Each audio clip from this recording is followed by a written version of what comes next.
Joan, roll call, please. Director Hockert? Here. Director Kelsenberg? Here. Director Lauer? Here. Director Petrie? Here. Director Corbeni? Here. Director Thielander? Here. Chair Sherman? Here. You have a quorum. Great. Let's stand for the Pledge of Allegiance.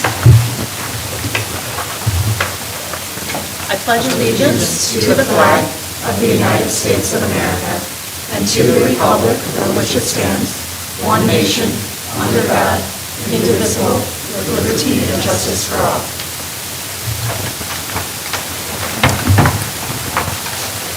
All right. I'm going to make a motion to approve tonight's meeting agenda. Can I get a second? Second. Great. Director Petrie with the second. All those in favor of approving tonight's agenda, raise your hand and say aye. Aye. Opposed? Motion passes. Next, we have our consent agenda, which is also on the screen, A through F. Jones, go through here.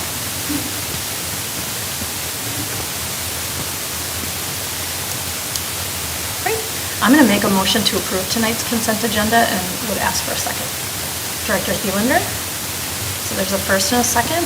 All those in favor of approving tonight's consent agenda, raise your hand and say aye. Aye. Opposed?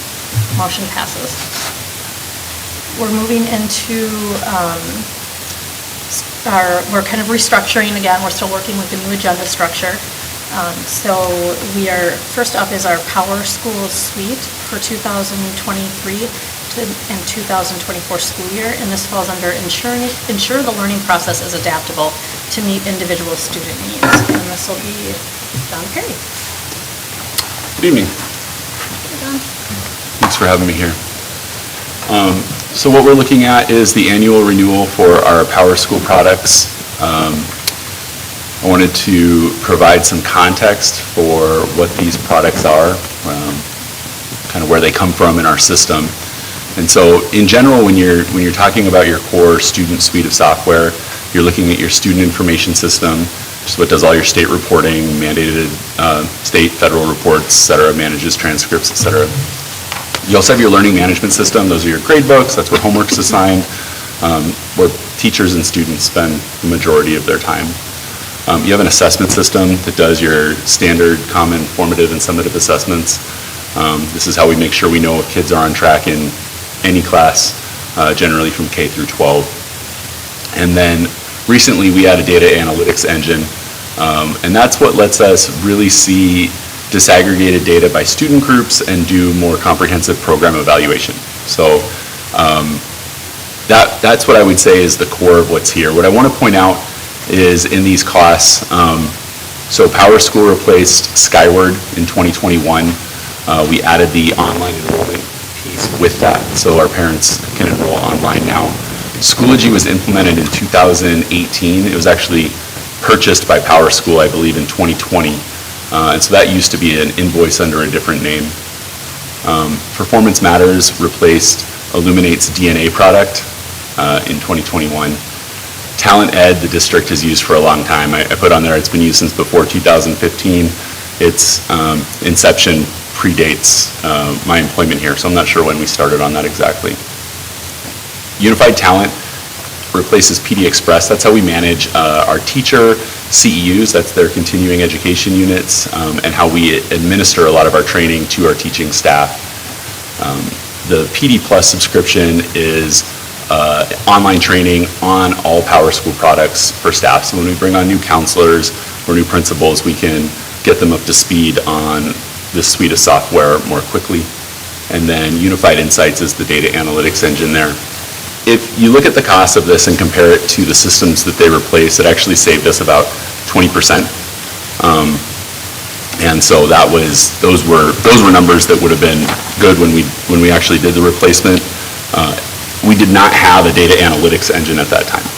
So once we took that savings, we reinvested that in the online enrollment portal and the online forms and some other features, and then we added our data analytics engine, which is what brings us to where we're at today. We have been working to what we call co-term each of these product contracts so that you see them together and they don't come by one at a time. And then we kind of miss the fact that this one vendor is fairly large invoice. So that is the core of our learning systems and the approval that I'm here with you today. I'm going to make a motion to approve this and would ask for a second, and we can ask John any questions. Dr. Corbani. Great. Any questions for John? So I know that in the past, we've had a lot of different systems that didn't all work together properly, and that's part of what you've been trying to do over the last some years, to try to get systems to work together properly. Where are we, what is this, I mean, are we there then with this? We are moving in the right direction with this. What I would say is part of our evaluation of the product suite a few years ago was partnering with a company that's going the same direction we are, so that those integrations continue to develop. So an example of that, shortly after implementation, the integration between Schoology and Performance Matters occurred. When we ask teachers to deliver common formative and summative assessments, they can now do that from within their gradebook, from within Schoology, where they normally interact with students. But the results of those common assessments go into Performance Matters, which is our district assessment platform. So people at the district level, principals, administration, can see what the trends are for those assessments.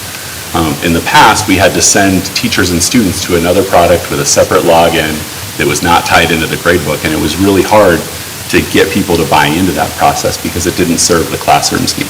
So that integration is there, and it serves both needs. A lot of those integrations have been coming to life through this adoption. And I would say we are more integrated than we ever have been in the past, and there is more we need to do. Okay, thank you. Any other questions? Yes?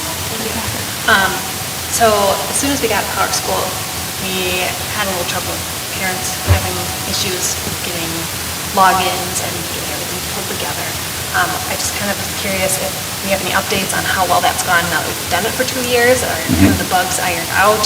Have you still had a lot of complaints or frustration? So I'm going to try and answer this very briefly. We have a parent helpline, and a wonderful lady, Latoya Woodard, works there, and she is the reason that we keep frustrations down. Using Google integrated accounts is very natural for our staff and for our students, but it can be a somewhat beguiling process for parents that aren't used to juggling the multiple accounts. The intention there is to make it easier for parents because so many platforms support that Google login, but we have a lot of trouble getting our vendors to work with us on that. And so there are still a lot of challenges. And if we want to go deeper into what that parent experience is, I'd love to do that at another time. What I can say is it's very high on our list of priorities and very low on the list of our vendor priorities. And so we are constantly in conflict trying to create this integrated experience for our parents like we can for our teachers and kids. And feel free, I mean, it seems like there is a fair amount of interest in just how the technology is working. I know we were kind of all a little bit involved in this conversion, and you presented to us, how bad it was, like you had that adoption curve. And, correct. So I think it's been top of our mind, having seen that curve and how we were kind of at that low spot coming out of it. And so I think it's always a question we're asking is, when are we out of that low spot? Because that was an impactful curve. So maybe to work with the superintendent to have you come back in and do an update when it's appropriate for a study session. I would love for you to get to see what the teacher and student experience is, because that's where it really shines, where they go to one place and they have access to all their resources. That, not to dismiss what we need to deliver for our parents still, but this has delivered on promises for teachers and students. And I will say, we reviewed this in finance and ops, and superintendent and the staff on the call and the board directors there were definitely interested in the return on investment that we're getting. And Superintendent Funk was very clear about that, is like having a process to evaluate. I don't know if you want to expand at all, but just I think we all are looking at the end user, the benefit, the return on investment, and very grateful that our community passed this technology levy so that we have the ability to enhance these experiences for our students and families and staff. Great. So we have a first and a second. Any other questions before we call for the vote? Great. All those in favor of approving a renewal of Power School Suite for the next school year, raise your hand and say aye. Aye. Opposed?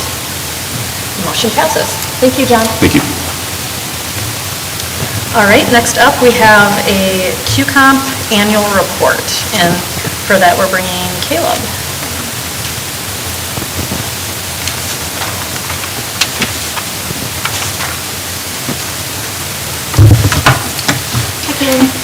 Thank you, Chair Sherman, members of the board, Superintendent Funk.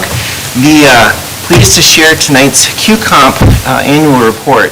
This is a report required by the state of Minnesota to report on our QComp program to the board. I want to thank Deb Van Cly, who has been coordinating our QComp program and put this PowerPoint together. She was not able to join us, however.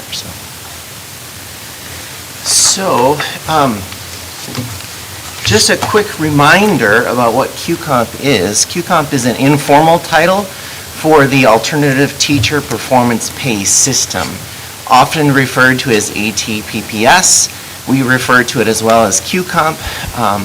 Years ago, when it first was introduced as legislation, it also went by the term quality compensation, hence the QComp.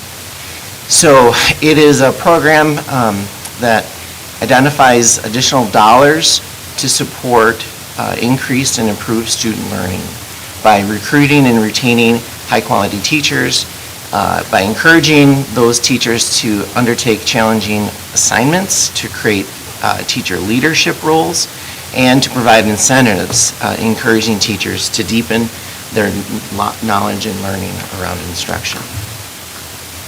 The dollars, we receive about $260 per student through that funding, and there's a number of requirements within the program. So the 4 QComp components that are required is to have career ladder opportunities. That would be, I'll have examples coming up, but opportunities for teachers to take on additional leadership responsibilities and receive a stipend for that work. It also requires job-embedded professional development. It requires a professional development and evaluation plan for teachers, and it provides incentivized performance pay. So the first component we'll take a look at here is, Okay, the first component to take a look at is our career ladder system. So the very first one I'd highlight would be our instructional coaches. So this past year, we had 12.3 full-time equivalent coaches spread across our buildings. Future slide will kind of get into what they do, but they primarily work with teachers engaged in coaching cycles, working with with our collaborative action teams, grade level teams working together in different areas and supporting the overall professional development within the buildings. We also have PLC, Professional Learning Community, or PD building leads. They help create the school improvement plans, help identify the district professional development needs.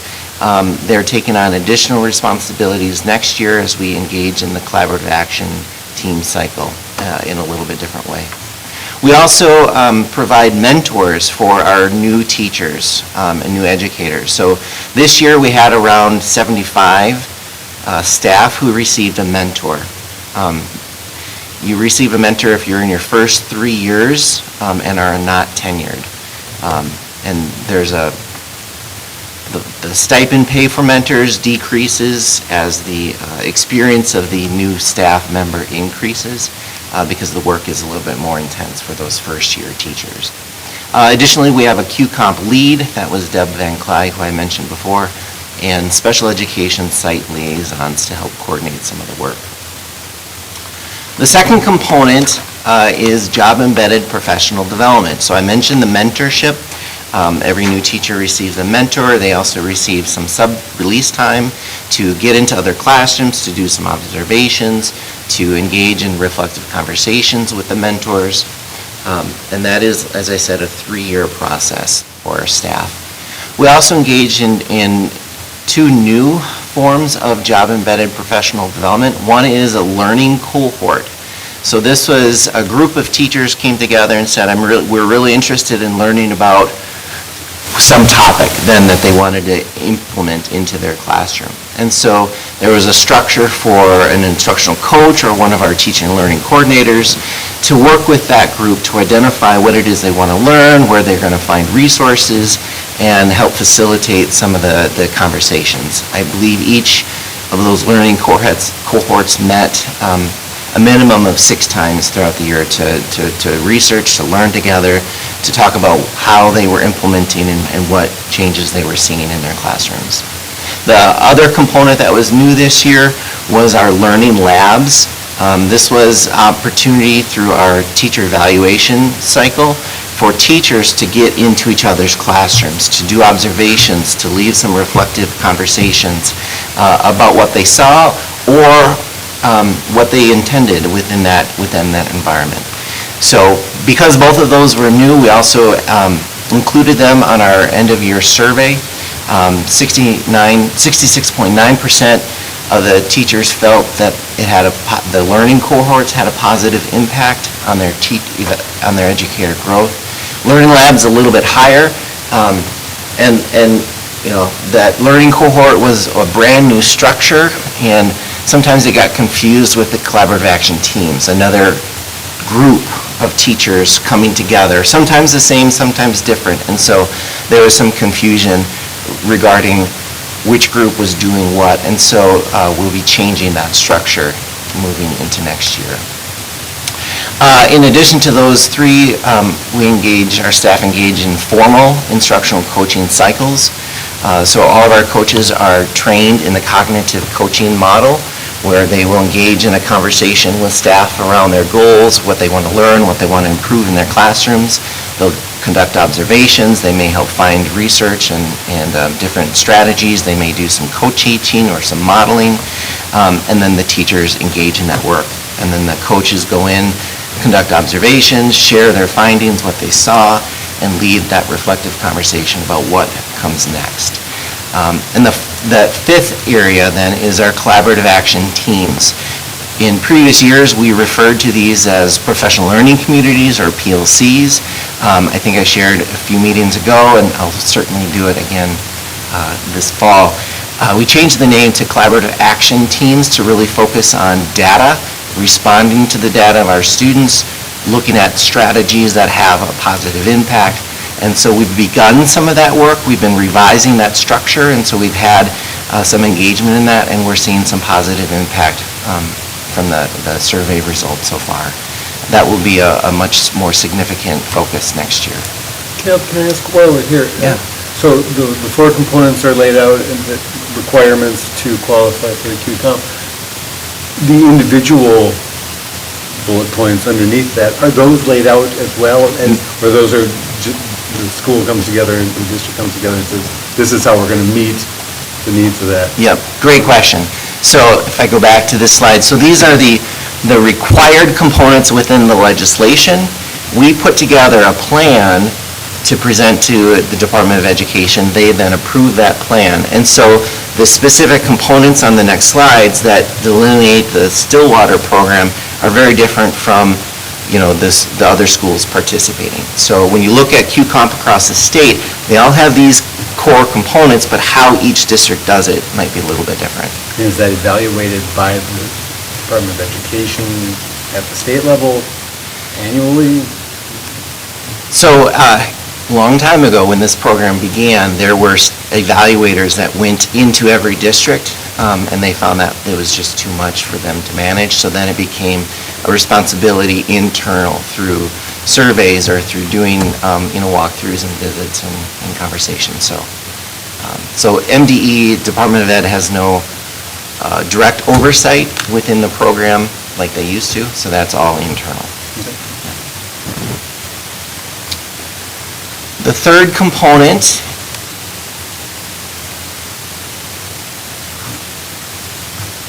you could maybe advance me, yeah. There we go. All right.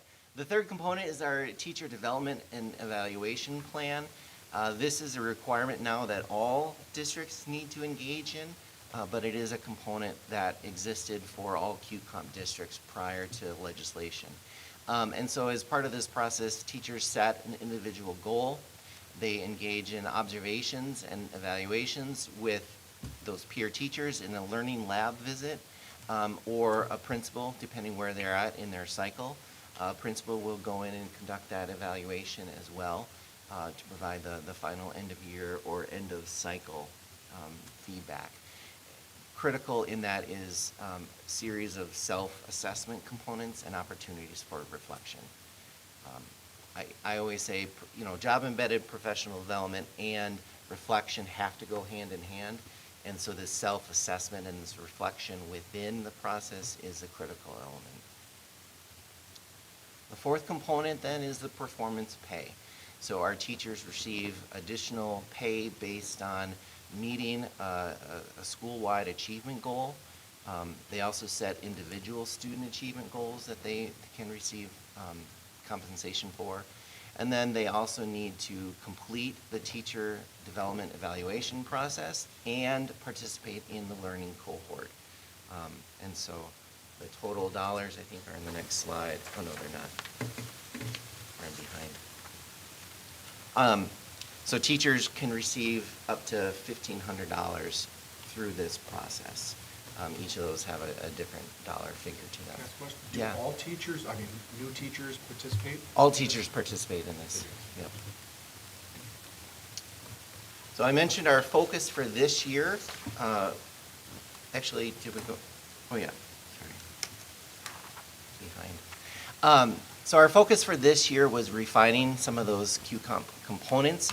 We'd gone into each of the schools last year and engaged in a design thinking process to unpack professional development, to unpack QComp. What were some of the strategies and components that really were resonating with staff, and which were some of the ones that we wanted to reevaluate. And so the concept of this learning cohort where teachers come together to learn something that is most relevant to them, that they want to focus some time on, came out very strongly in those conversations. So that's where that cohort model came out. Again, hearing from staff, we're going to go back in and tweak that system a little bit and provide stronger alignment. The other component that came out of that was utilizing the learning labs. So teachers getting into each other's classrooms to really view each other teaching, learning in that process. And the last was strengthening our data and inquiry processes within what we call the PLC or the Collaborative Action Team. And so that is something that we've been stepping into a little bit this spring and winter, really refining and developing the expectations. And so next year will be a pretty significant launch of a new Collaborative Action Team system. So some of the things that we've heard through our survey, in addition to the data that we saw earlier, so we just pulled out some of the key quotes that seem to resonate with staff. First, I learned so much from the walkthroughs and working with my cohort, working with my coach, right? That concept of collaborative learning around a topic guided by a coach was a common theme throughout. The teachers found it very impactful to go into each other's rooms, see a strategy being used that they can then implement, or something that we're learning together to see different ways of bringing that out. The collaborative action teams, teachers see that not just as a way to look at students and their data and make instructional decisions, but also a way to go deeper into their own instruction through as a form of professional development. That they want more of that time. They want to find ways to have those professional conversations and to create that guaranteed viable curriculum. There's a few other, I won't read them all, but I think the general sentiment was the strategies that we had put in place this year based on the teacher feedback. Teachers really appreciated that. They appreciated having their voice be part of this design process, and refinement will go even better next year.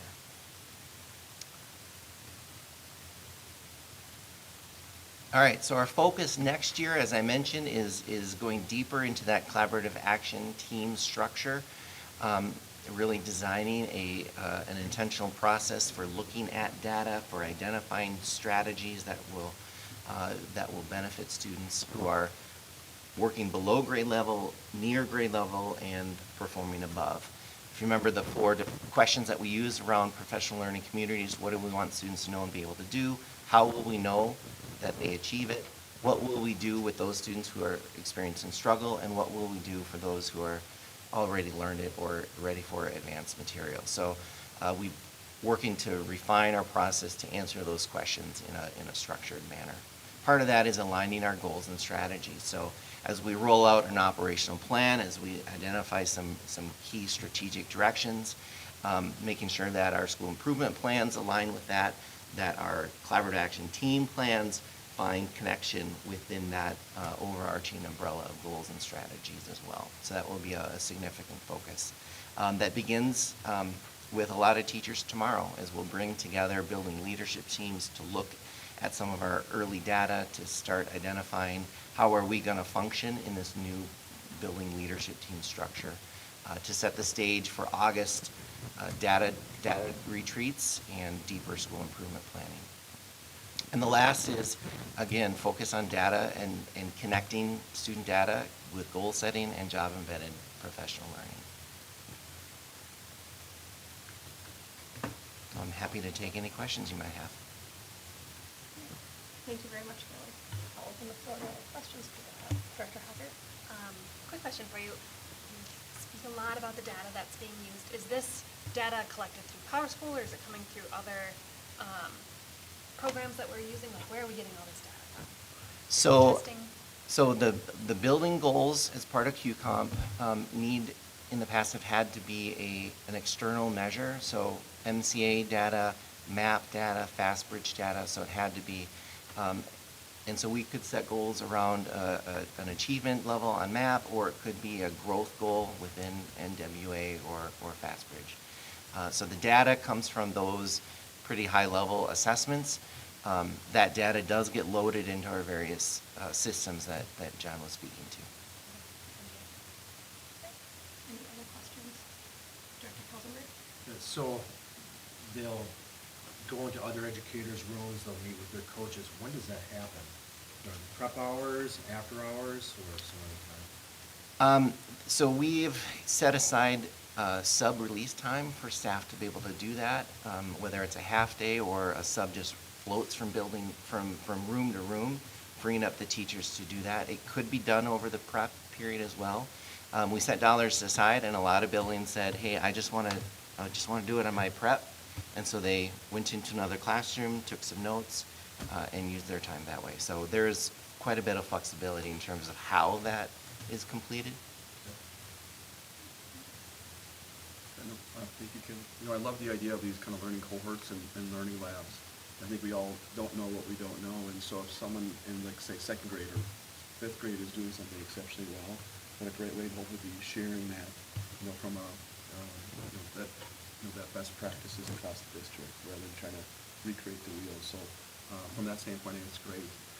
Looking at kind of the new introductions of, components to the job-embedded professional developments of the learning cohorts, learning labs, 67%, 78% positive impact. What was the goal coming into this that you felt would have been a success for year one, or did it meet expectations, or what do you think at this point? So I think we learned a lot with the learning lab visits on exactly the structure that staff wanted to engage in, and anecdotally we heard lots of great feedback around that, and so I'm not surprised that the number is for that was higher than the learning cohorts. We had termed those previously as job-embedded professional development cohorts, and so even the title was a little confusing. And so I think a lot of that 66% was lower than we certainly had hoped. It's still, 2/3 found positive impact, and so our focus for there will be to clarify certainly the terminology, but then also how does it integrate? How do I take our goal as a school our goal as a collaborative action team, and then align that with the learning that we want to engage in. So I think for some staff, they saw that connection. Other staff saw these as kind of two different processes that weren't necessarily aligned, and so that will be a focus as we move forward. Oh, did you have one more question? If that's okay? Yeah. Yeah. So I think Stillwater is not alone of having a goal of trying to increase the diversity of our teachers. How does QComp help with that? Or does it help? So in the origination of QComp, part of the purpose was to provide an incentive structure for pay, to reward teachers for the strong work that they were doing. So by doing that, creating a more competitive, not so much competitive teacher to teacher, but a way to invest and incentivize that work. And so, again, the origination, part of it was you would see some higher salaries in QComp districts. And so some districts, to your point, really created a very different structure to attract teachers earlier into the profession. And so that certainly is a component within the overarching statewide structure, 15 years ago. In terms of in Stillwater, I don't know that, there's a lot of districts that are engaged in QComp, and they're all a little bit different. So I think it can still be a component. And as we integrate the different required elements, creating a context in which we find success and we create environments where staff, feel effective in their work, is certainly beneficial. But I wouldn't say that QComp is the only structure. And so there's other components, which, that's where we engage with the operation planning and strategic direction B. Yeah. Thank you for this presentation. I appreciate it. Last year, the board authorized more spending on QComp. So this is kind of a significant year. There has been, quite a bit in advance in terms of what we offer through QComp. And one of the things that was significant, at least to me, when I made that vote, was the fact that we were going to expand our program of instructional coaches. We just had a few of them in the district before that, and the intent was that we were going to have instructional coaches in all the schools. So I'm just kind of wondering what the impact, I didn't really see anything specifically in this report that talks about that. So I'm just sort of wondering what the impact of having instructional coaches in all the schools was this year. Yeah, so I think last year I believe the total number of coaches, I'm going to get this number wrong, but it was QComp had funded, I think it was 4 instructional coaches, and district funds had funded additional. And so now we have 12.3 that's sourced from QComp, as well as our professional development and some other funds. And so we were able to have a significant increase in our number of coaches. And so now we have a full-time 1.0 coach in every elementary school, a 1.0 coach at each middle school, and 2.6 FTE coaches at the high school. So there was a significant increase. Last year, with the exception of Lake Elmo, who had a 1.0, funded in part from Title II funds, federal dollars, every elementary school had a 0.5 coach, and the high school had a 1.6. So we saw a significant increase, specifically at our elementary levels, and especially in some of the schools that were really identified having a need. Even though their student body may not have been large, the need for instructional coaching because of newer staff, because of their literacy and math data was where it was at. And so we targeted elementaries for a lot of that FTE in coaching. And what sort of, did you see any sort of impact from having that increase in instructional coaches in the schools? there anything you can tell us about that? We'll do a data, we'll go deeper into the data in another presentation. We're still waiting for the MCA data to be unembargoed, and so that will be later this summer that we can present on that. I do know that when you combine the work of our instructional coaches with our increased support of school-wide intervention meetings where buildings come together and look at their student data and identify how classroom teachers can support those students differently. Add that to the focus on data within our collaborative action teams. We are seeing some increases at some grade levels in terms of math and literacy, but I don't know that I'm prepared to give a generalization in terms of a percent increase or decrease. We did see some areas where we saw a decrease, at least an initial glance at the data. And I think I would just echo Director Petrie's comments where it was this board, I think, or not maybe this iteration, but the board that took the vote to increase I think we had never as a district really done the full funding of QCOM.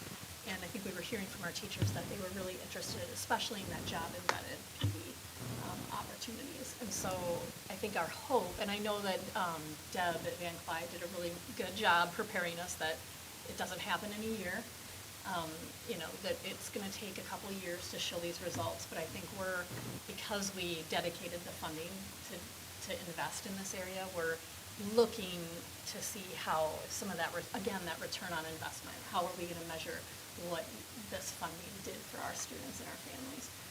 And so the more that we can do that, I think the better. Although I know Deb did prepare us that, this takes 1 to 3 years to really start to see some results.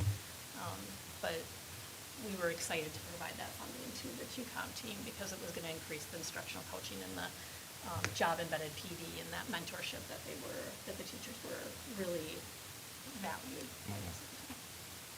To piggyback off that, I think the one thing that I'm taking away from this conversation is that the teachers were asked about what they would really like.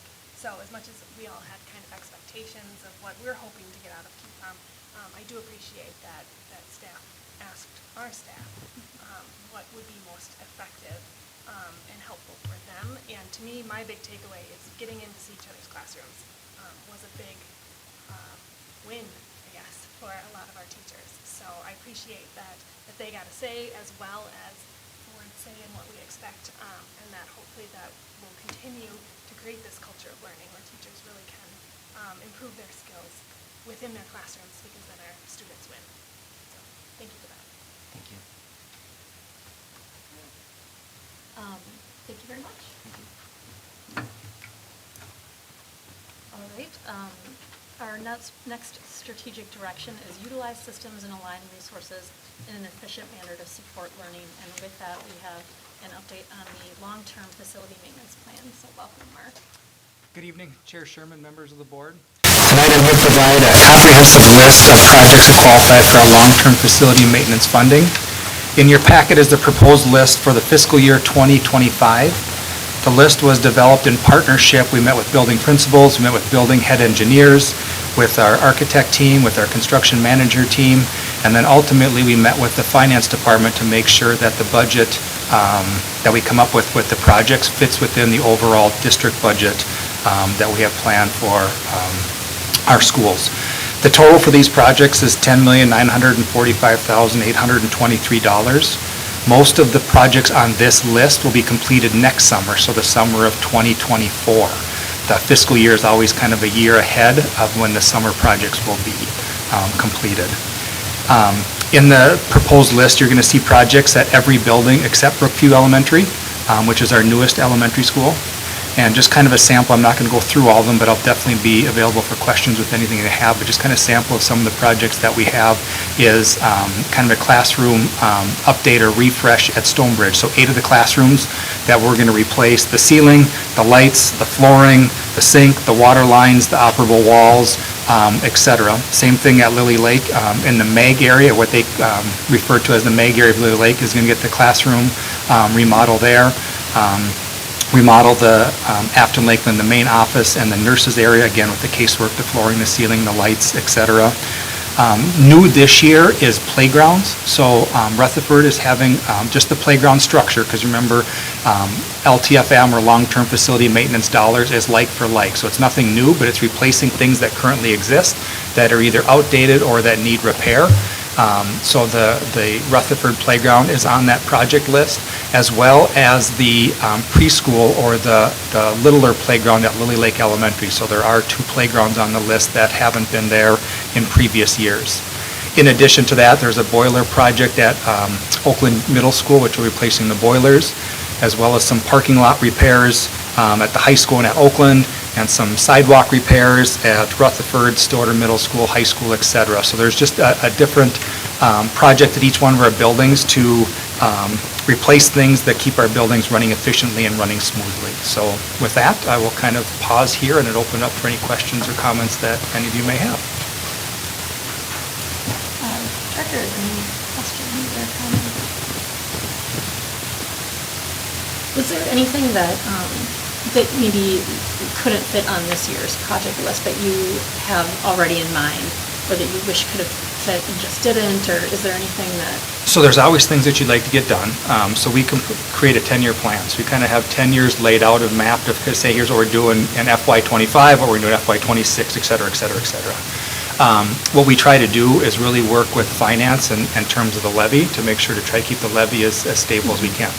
So we kind of see what projects that we want to do and that we need to get completed now, what's on the list to be there, and then mirror that up with where our levy is to try to keep that as stable as possible. So there's always things that we'd like to do and continue to improve, but those things can get put on next year or the year after the year after. It's really prioritizing the ones that are the most need right now.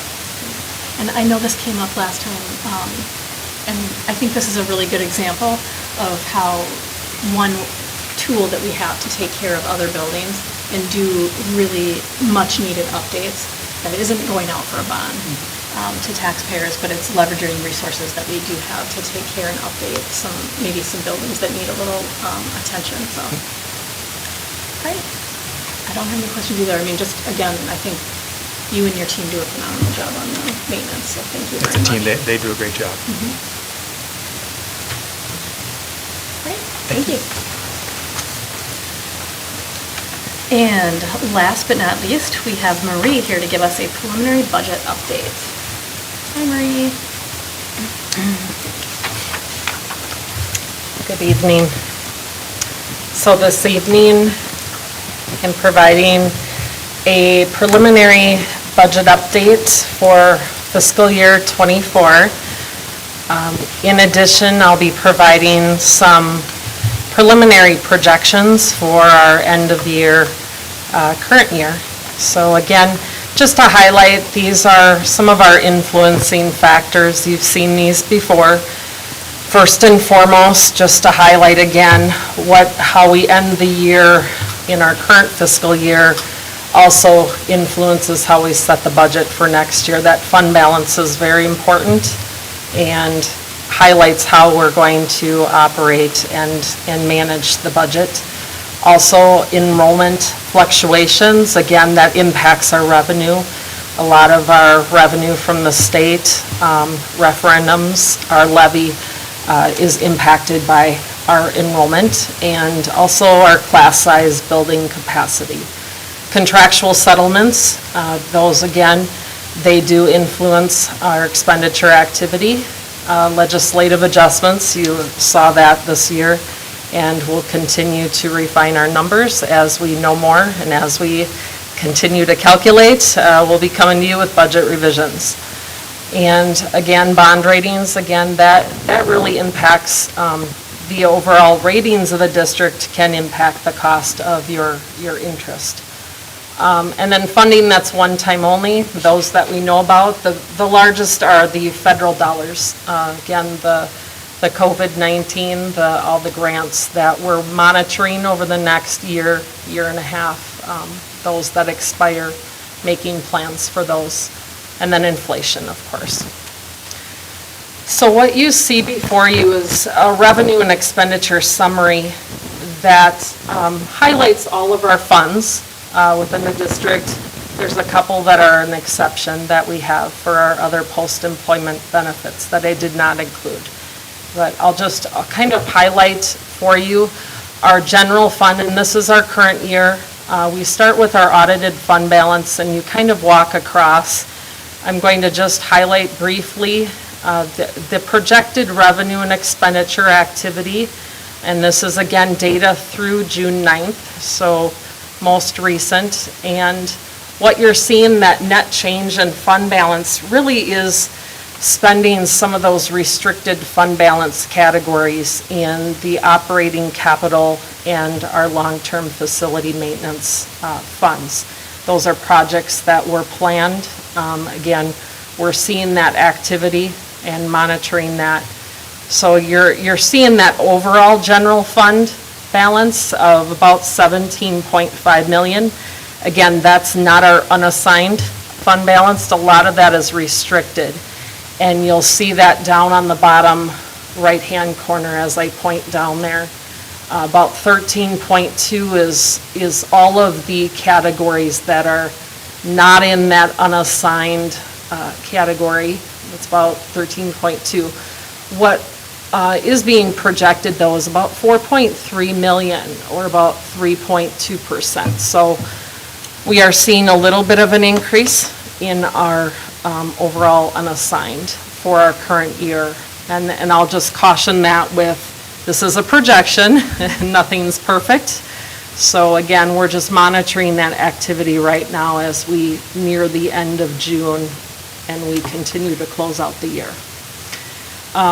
What else the other funds you'll see up there are very restricted in nature, and they have more of an operating nature to them. Food service really did an intentional spend on some of their fund balance this year with equipment and investing in equipment. Community service, again, you're seeing them coming back from COVID, and they're growing the fund balance, and that's a nice change from where they've been. Building construction, again, another intentional spend down of some of the overall funds there. And then debt services, again, a fund that we are, it's basically you're levying to pay off your bonds. So kind of works like that mortgage. You're paying those overall obligations of your debt. And then custodial, again, is just the scholarship activity, that trust. So again, that's overall what we're projecting right now for our current fiscal year, and we'll continue to give you updates. And then to highlight for next fiscal year, we have, again, that column here, the preliminary budget, and that activity, $137 million is revenue, and that's just about $8.9 million. Most of that related to what we saw with legislative activity, and I'll break that out in a minute. And then we're also intentionally using about $3.7 million, $3.8 million of restricted fund balance again, and those are for the operating capital LTFM projects. And you saw some of those on consent agendas recently, one being ALC that just came forward to you. And I'll just highlight where the revenue is coming from. Property taxes are levy that was approved back in December, and that's about 1.7 million. And then our state aids, and again, you saw in a previous presentation, about 7.8 million was from some of our legislative activity. There's about another 1.1 million from our compensatory dollars, and that was just more from a gain from our overall comp ed activity. And then what you're seeing there is our federal aid is decreasing, and that was from our ESSER funding. So you are seeing that decrease, and you'll see that to continue into next year. We have some of our federal dollars continuing this year, but we'll have a continued decline as we go into fiscal year '25. And then these are local dollars, your donations, some of our miscellaneous revenue there. And again, we don't plan for all of our grants or our donations in the preliminary budget. As those come in, we'll do a budget revision accordingly. Just a quick question on the Yes. slide. Of the $10 million increase under the state category, approximately how much of that is unrestricted? Unrestricted dollars? Well, for state aids, of the $91.8 million, I could provide a breakdown of that. A lot of it are state aids, probably 59-ish comes from the student side, our basic formula. And then you've got a lot of different categorical in there. And SPED and compensatory. So there's a lot of other miscellaneous categories in there, but I could certainly provide that to the board. Yeah, I was Off the just top curious. of my I mean, head. It was a 4% increase for that first year. And then plus the cross subsidy was a pretty significant little pot of money. Yeah, of the 10 million, and I brought that paper up just in case, your general ed formula increase was about 2.4 of that 10 million. The 4% was 2.4. About 2.4 million. Okay. Okay, thank you. Certainly. And then this is our preliminary general fund expenditures, and this is a breakdown by the different categories that are UFARs or our state UFARs categories. And again, what you see up there is administration, the district support services, and that's mainly your district-wide programs such as HR, finance, those that serve the entire district. And then regular and vocational instruction. You can see those categories there.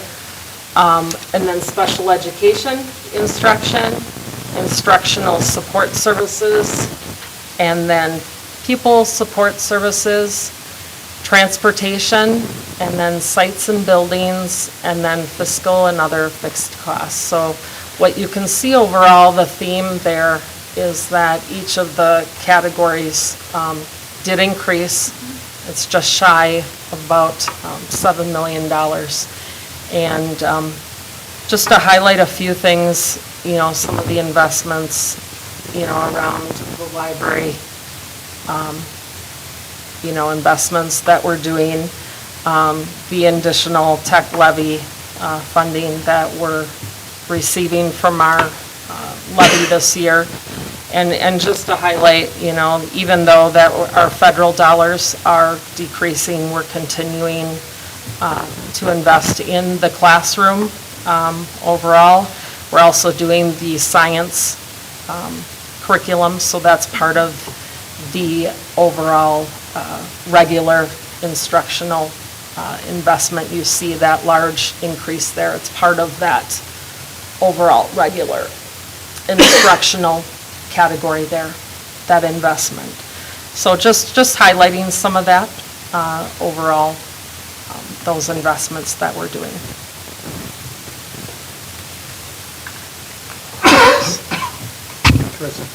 Whoops, I think I went too fast. Whoops.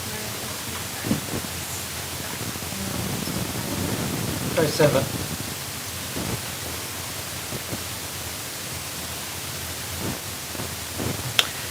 And then just to highlight again, the preliminary budget, the overall funds, again, highlighting that general fund and that overall change in fund balance.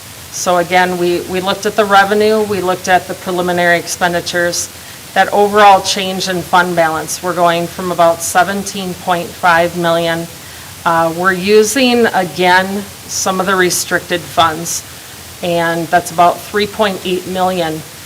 What I'd like to highlight, although that number looks like it's low for a projected end of next year, we are intentionally, again, spending some of those, some of those dollars, I don't think I'm connected, some of the dollars in the restricted category, and those are, again, the LTFM and operating capital funds. But you can see, again, that unassigned category is about 5.8 million that we're projecting, or about a 4.1%. And that's a change from where we're ending or projecting to end this year. Again, it's a projection, and we're intentionally making some of those investments. And then you can also see some of the other funds, food service, again, the meals, while the revenue is increasing there, there's also an intentional spend, again, on equipment. There is a limitation on their fund balance within food service. So they are intentionally spending and investing in the buildings on some equipment. So that's intentional. Community service, again, you can see there's some, just a minor change in their fund balance. Again, building construction, there's some larger projects again. And we are beginning to spend those LTFM bonds that were approved a couple years ago. And then again, debt service is just the result of the normal activity within the fund. So I will leave the presentation there with you. I think the last slide is our budget timeline. And we have one more meeting, which our budget will be presented to you for approval. We do plan on providing you, again, a preliminary budget book with some more summary information within the next week or so. So we will provide that out and have some additional information to share. And so with that concludes the presentation update this evening. Thank you.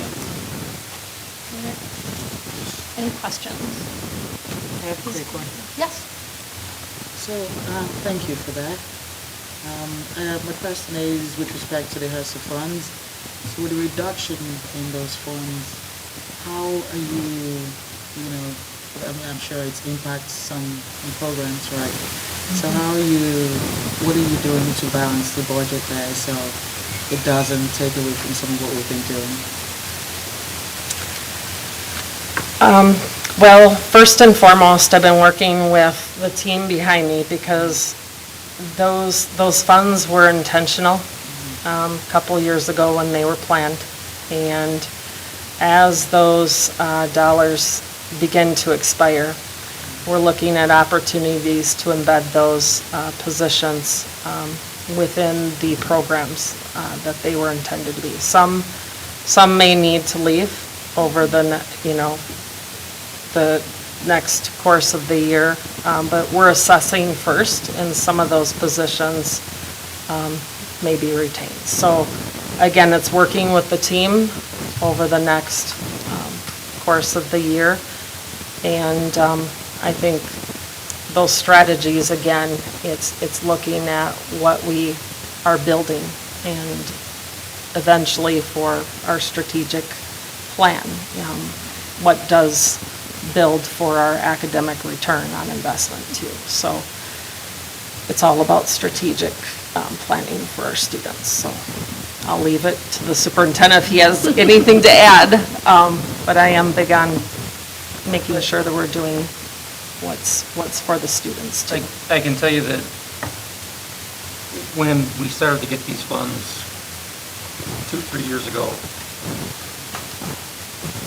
I was very purposeful about when we hired positions, that these positions did not supplant what we currently have. these were something additional. And I was very clear previously that this money was going to be going away in 2024. And if these positions had value, we would take a look strategically in how we would incorporate these into our district and what would go away. And so that was my intent previously. I can say it's similar here. What I've been trying to do this year is really get a handle on what these positions are, what their intent is, and be purposeful. You know, I think this influx from the state has been helpful, but at the same time, we've got the influx, and we are being told we were not losing $900 from the federal government. So it is basically, this increase that we've received from the state is helping districts throughout the state from having to be in really significant fiscal chaos once these federal dollars go away. So we are having, when we had our staffing discussion earlier this spring, this was a key part of the discussion. Okay, we can fund some of this one more year. All right, how are we going to structure ourselves moving forward? So we don't have the plan developed yet, but you can be assured that this is something that we are working through. Thank you. Yes. Thank you. Thank you for the presentation. This is very well laid out and easy to follow for me as a board member. The one thing I am noticing the pattern is looking at our fund balance. And I do appreciate that we have ticked it up a little bit since the last time we saw it, and that kind of raising that fund balance is a process. But it looks like by the end of next year, we'll still be under that 5% fund balance policy. I guess my concern comes in with our bond rating. And if you can kind of talk us through, is that going to have an impact, having these couple years in a row of below our fund balance policy on our bond rating going forward? Or how much time do we have before it really does start impacting our bond rating? Go ahead. So my experience with bond ratings has been they have a set criteria that the bond rating agency looks at, and part of it is if you continue to decline your fund balance is one of the areas they look at. Another area is debt and your ability to pay. One thing I think in a district where we're growing enrollment, that's another area. So there's a lot of criteria. One area is fund balance. And I think as long, and this is my opinion, as long as we're continuing to grow and not decrease our fund balance, and that's big, is being able to have strong management in our finances where we are continuing to grow our fund balance and move in the right direction instead of a decline. I think that shows that we have strength. And the other thing that I think is really important with that is, as I stated just previously, we are looking at the loss of significant federal dollars. Okay, so we're not, those aren't being replaced. So it's hard for us to say, okay, we're going to go back to 5% with our fund balance when we've got this hole that we're so I think we're being very purposeful that, yep, we are increasing our fund balance, but we're doing it in a methodical manner, so we're not bleeding the district in some other ways because of the loss of these dollars that we've had for the last few years. I appreciate that. I don't want us to go and take it out on the kids because they're the ones who need it the most coming out of COVID. So I appreciate your kind of intentional, planful management of our finances. Thank you.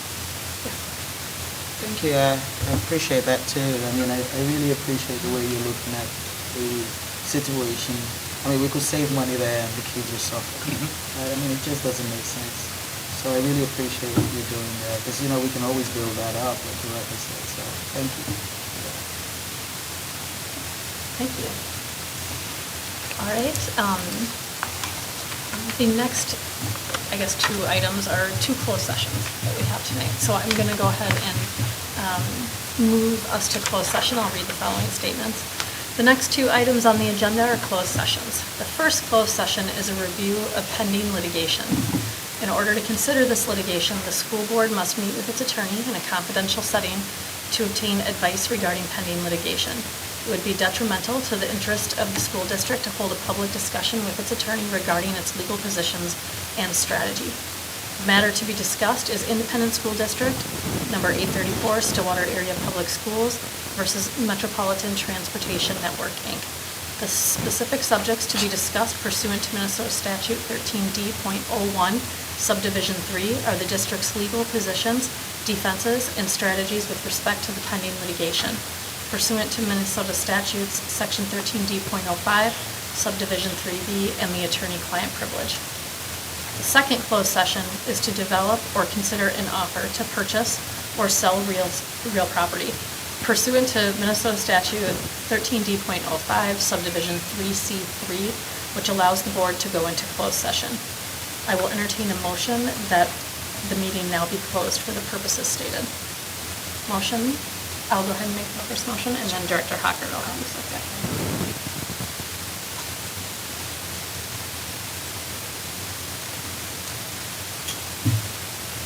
All right.